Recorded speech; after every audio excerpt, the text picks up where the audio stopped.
Hello viewers, welcome back to my channel Rimi kitchen. Rimi কিচেনে তোমাদের সবাইকে স্বাগত জানাই। আজ আমি তোমাদের সাথে শেয়ার করব ডিম ভাপার রেসিপি। অসাধারণ স্বাদের এই ডিম ভাপা গরম ভাতের সাথে কিন্তু অপূর্ব লাগে। এরকমভাবে একবার ডিম ভাপা তোমরা বাড়িতে বানিয়ে দেখো। এই ডিম ভাপার পাশে আর কিছুই লাগবে না, শুধুই ভাত খাওয়া হয়ে যাবে। একবার অবশ্যই এরকমভাবে বাড়িতে বানিয়ে দেখবে। আমি একটু অন্যরকমভাবে তোমাদেরকে ডিম ভাপার রেসিপিটা বানিয়ে দেখাচ্ছি। তো চলো দেখে নাও কত সহজে এই ডিম ভাপার রেসিপি তৈরি করে নেওয়া যায়। তো দেখো আমি এখানে নিয়ে নিয়েছি 5টা ডিম নিয়ে নিয়েছি। আমি 5টা ডিমের ডিম ভাপা করে দেখাবো। এখানে আমি 5টা ডিম নিয়ে নিয়েছি, ডিমটাকে সেদ্ধ করে নিয়েছি। এবার ডিমগুলোর গায়ে আমি কাট লাগিয়ে দিচ্ছি। একটা ডিমে প্রায় 4-5টা করে কাট আমি এখানে লাগিয়ে দিচ্ছি, যাতে লবণ ঢুকতে পারে এবং মশলাও ঢুকতে পারে। তো দেখো প্রত্যেকটা ডিমের গায়ে কিন্তু আমি কাট লাগিয়ে দিচ্ছি এরকমভাবে করলে ডিম কিন্তু খেতে ভালো হবে। তো দেখো প্রত্যেকটার গায়ে আমি কাট লাগিয়ে দিলাম। এইভাবে প্রত্যেকটা ডিম আমি করে নিয়েছি।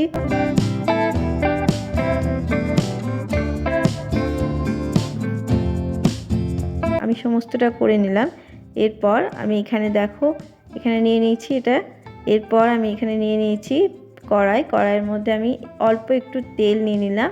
এবার আমি ডিমগুলোকে হালকা ভেজে নেব। ডিমগুলোকে হালকা ভেজে নেওয়ার আগে আমি অল্প একটু লবণ দিয়ে দিলাম, যাতে খেতে ভালো লাগবে। এবার প্রত্যেকটা ডিমকে আমি হালকাভাবে ভেজে নেব, খুব ডিপ ভাজবো না, হালকা নাড়াচাড়া করে নেব। করে নিয়ে আমি তুলে নেব। তো দেখো ডিমগুলোকে আমি হালকাভাবে নাড়াচাড়া করে নিচ্ছি, যেন হালকা রং ধরে, খুব বেশি কিন্তু ভাজার প্রয়োজন নেই। এভাবে একবার ডিম ভেজে ডিম ভাপা করে দেখবে, ডিমের স্বাদ কিন্তু বেড়ে যায়। আমরা যেভাবে সাধারণত করি সেটা না করে যদি এরকমভাবে করো, ডিমের স্বাদ দ্বিগুণ হয়ে যায়। তো দেখো তার জন্য এবার ডিম ভাপা করার জন্য আমি এখানে নিয়ে নিচ্ছি বাটির মধ্যে 2 চামচ মতন সাদা সর্ষে, আর নিয়ে নিচ্ছি 2 চামচ পোস্ত। 5টা ডিমের জন্য আমি 2 চামচ সাদা সর্ষে এবং 2 চামচ পোস্ত নিয়ে নিচ্ছি। তোমরা চাইলে এখানে কালো সর্ষেটাও ব্যবহার করতে পারো। আমার হাতের কাছে সাদা সর্ষেটা ছিল, তাই ব্যবহার করেছি। এবার একটু জল দিয়ে আমি এটাকে 5 মিনিটের জন্য ভিজিয়ে রেখে দেবো। 5 মিনিট পর দেখো আমি এখানে একটা মিক্সি জার নিয়ে নিয়েছি। তার মধ্যে এবার এটাকে নিয়ে আমি একটা পেস্ট তৈরি করে নেবো। আর এখানে দিয়ে দিলাম অল্প পরিমাণে কাঁচা লঙ্কা। ঝালটা তোমরা তোমাদের মনের মতো দেবে। আমি এখানে 3-4টে কাঁচা লঙ্কা দিয়ে দিয়েছি। এবার পেস্ট আমি তৈরি করে নিয়েছি। দেখো এবার পেস্টটাকে আমি একটা টিফিন বক্সের মধ্যে নিয়ে নিচ্ছি। পুরো পেস্টটা আমি বক্সের মধ্যে ঢেলে নিলাম। এবার এই বাটিটার মধ্যে অল্প একটু জল নিয়ে জলটাও আমি এখানে দিয়ে দেব। তো দেখো আমি জলটা দিয়ে দিলাম। এরপর আমি এখানে ভালো করে একটু নাড়াচাড়া করে নিচ্ছি, মিশিয়ে নিলাম জলটাকে ভালো করে। এবার আমি দেখো এখানে আমি 3 চামচ মতন টক দই নিয়ে নিয়েছি, সেটাকে একটু ফেটিয়ে নিলাম। নিয়ে আমি এখানটায় দিয়ে দেবো সর্ষে বাটাটার সাথে, সর্ষে পোস্ত কাঁচা লঙ্কা বাটাটার সাথে আমি এখানে দিয়ে দেবো। টক দইটা দেবে অবশ্যই, তাহলে খেতে ভালো হবে। এবং স্বাদ মতন এখানে দিয়ে দিলাম লবণ, আর অল্প পরিমাণে একটু হলুদ দিয়ে দিলাম। আর দিয়ে দিচ্ছি সামান্য চিনি, একদমই সামান্য, এটা না চাইলে নাও দিতে পারো। আর এখানে দিয়ে দিলাম 2 টেবিল চামচ মতন কাঁচা সর্ষের তেল। এবার সমস্তটা দিয়ে ভালো করে আমি মিশিয়ে নেব। এই মেশানোটা অবশ্যই ভালো করে নেবে, যেন সমস্ত মশলাটার সাথে তেলটা ভালো করে মিশে যায়। তো দেখো ভালো করে আমি এটাকে মিশিয়ে নিচ্ছি। ভালো করে আমি এটা পুরোটা মিশিয়ে নিলাম। মিশিয়ে নিয়ে এবার আমি এর মধ্যে ডিমগুলোকে দিয়ে দেব। প্রত্যেকটা ডিম আমি এখানে এবার একে একে দিয়ে দেব। তো দেখো প্রত্যেকটা ডিম আমি এখানে দিয়ে দিচ্ছি। ভালো করে দিয়ে দিতে হবে, যেন সমস্ত মশলার মধ্যে এটা ডুবে থাকে। তো দেখো এরপর আমি একটু চামচ দিয়ে ভালো করে এগুলোকে নেড়ে চেড়ে মিশিয়ে নিচ্ছি, যাতে ভাপাবার সময় এটার মধ্যে মশলাটা ঢুকতে পারে। তো এরকমভাবে ভালো করে দেখো আমি পুরো ডিমের মধ্যে লাগিয়ে দিচ্ছি, দেখতেই পাচ্ছ। তারপর এবার আমি এখানে কিছুটা কাঁচা লঙ্কা, আমি বেশি কাঁচা লঙ্কা দিচ্ছি না, তোমরা চাইলে বাড়িয়ে নিতে পারো। আমি এখানে 3টে মাত্র কাঁচা লঙ্কা দিয়ে দিলাম, গোটা কাঁচা লঙ্কা এখানে চিড়ে দিয়ে দিয়েছি। এবার আমি এটাকে ঢাকা দিয়ে দিলাম।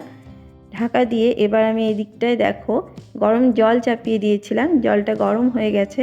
জলের পরিমাণটা দেখতেই পাচ্ছ, ঠিক এরকম পরিমাণে জলটা দেবে, দিয়ে এরকম টিফিন বক্সটা এবার বসিয়ে দিচ্ছি। তো জলের পরিমাণটা দেখতে পাচ্ছ, একটু অল্প পরিমাণে জল দিয়েছি, যেন ওপর পর্যন্ত জল না থাকে, তাহলে কিন্তু বক্সের ভেতরে ঢুকে যেতে পারে। তারপর আমি এখানে চাপা দিয়ে দিলাম। চাপা দিয়ে এবার আমি এটাকে 10 মিনিটের জন্য ভাপাতে দেব। তো দেখো 10 মিনিট পর আমি ফিরে এলাম। 10 মিনিট হয়ে গেছে, আমার এটা হয়ে গেছে। কিন্তু আমি এবার গ্যাসটাকে অফ করে দিয়ে, এটা এখন আমি নামাবো না, গ্যাসটা অফ করে দিয়ে আরও 10 মিনিট এটাকে চাপা দিয়ে রেখে দেবো ঠান্ডা হওয়া পর্যন্ত। ঠান্ডা হলে আমি এটাকে নামিয়ে নেব। তো দেখো 10 মিনিট হয়ে গেছে, আমি এবার এটাকে নামিয়ে নিচ্ছি। তো দেখো আমি এটা নামিয়ে নিচ্ছি। আমি এটা নামিয়ে নিলাম। এবার দেখো খুলে নিচ্ছি। এটা দেখো রেডি হয়ে গেছে, এটা আমার তৈরি হয়ে গেছে। এবার আমি একটু চামচ দিয়ে ভালো করে নাড়াচাড়া করে নিচ্ছি।